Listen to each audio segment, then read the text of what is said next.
Yo, what up? JP here. Today I want to talk to you about the hook grip. So I get a lot of questions about the hook grip, so I thought I'd do my best to try and answer all of those things in this one concise video. Now the hook grip enables a lifter to take the bar with both hands facing the same direction when they're performing a deadlift.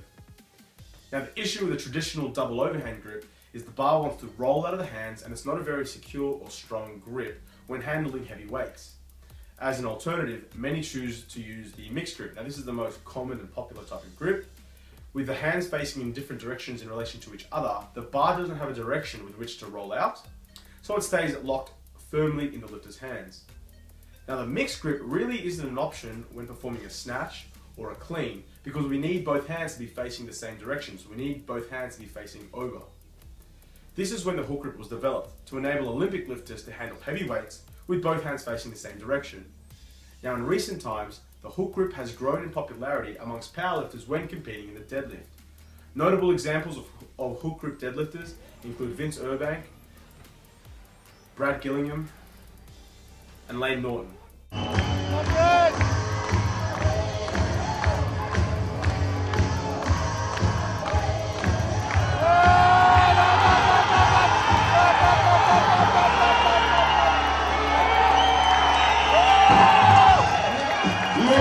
I first started using the hook grip many years ago because my grip was giving me a lot of trouble.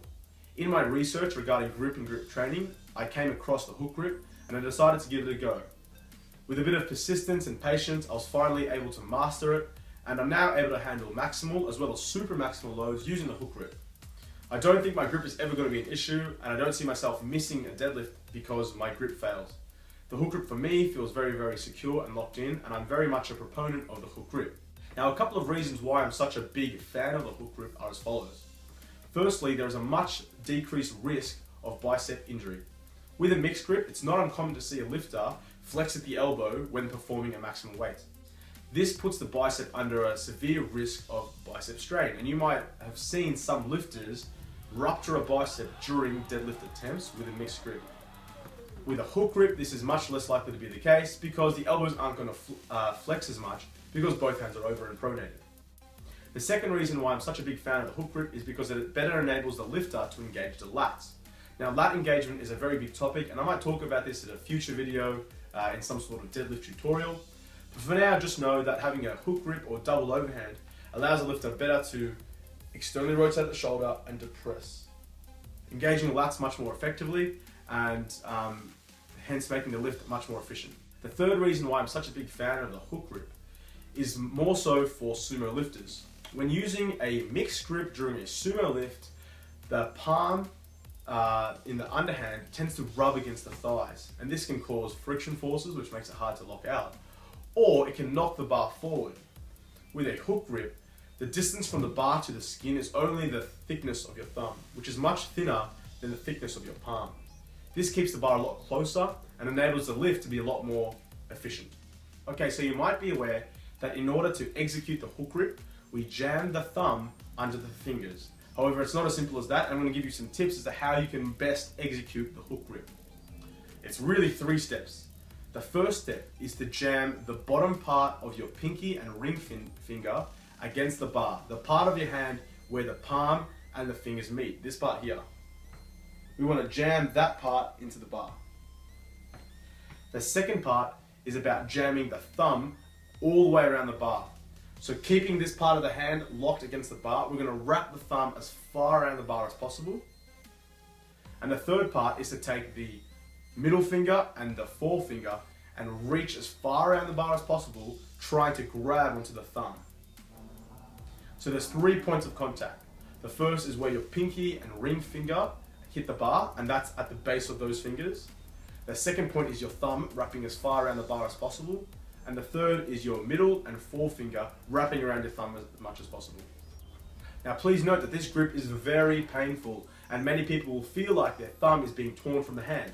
If this is what it feels like, then thumbs up, that is exactly what it should feel like and you are doing something correct.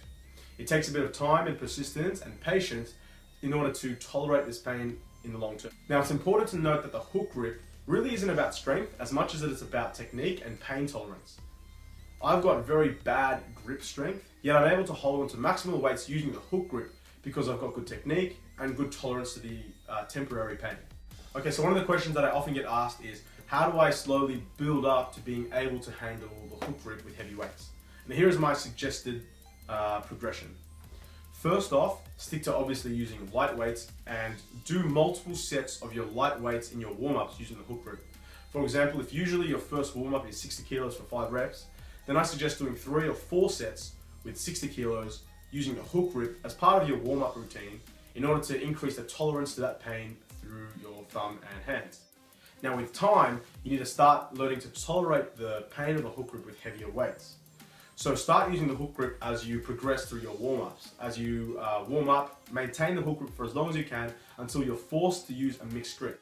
Now the pain of a hook grip is most amplified when doing reps. And it's for this reason I do not suggest trying to use the hook grip for high rep work.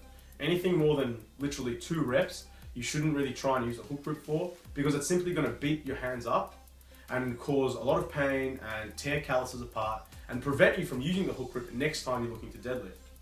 Rather, try and use the hook grip for singles and then swap to a mixed or strap grip. For example, in your training, if you're going to be working at, say, 150 kilos for 5 reps, I would warm up using the hook grip for as long as possible. And then once you get to the working set, perhaps perform the first rep using a hook grip and then swap to a mixed grip. If you can tolerate 150 kilos using the hook grip, then the next session, maybe warm up to 160 or 170, warm up beyond what you plan on working with using the hook grip for only a single, before dropping down and doing your volume with a mixed grip or with straps. Heavier singles is going to be the key to learning how to handle the hook grip. As I said, the hook grip really isn't designed for reps, it's better used for singles.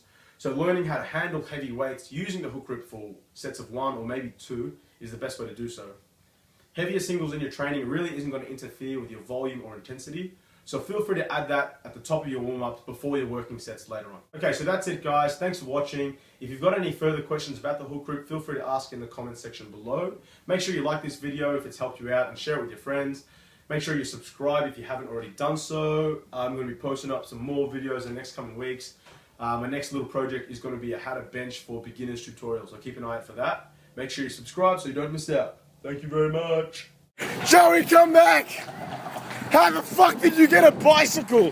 Holy crap, I'm running like a bicycle person. Oh my god. Low average against norms. Fuck. My forearms are quite weak, and yet I'm able. So you might be aware that in order to.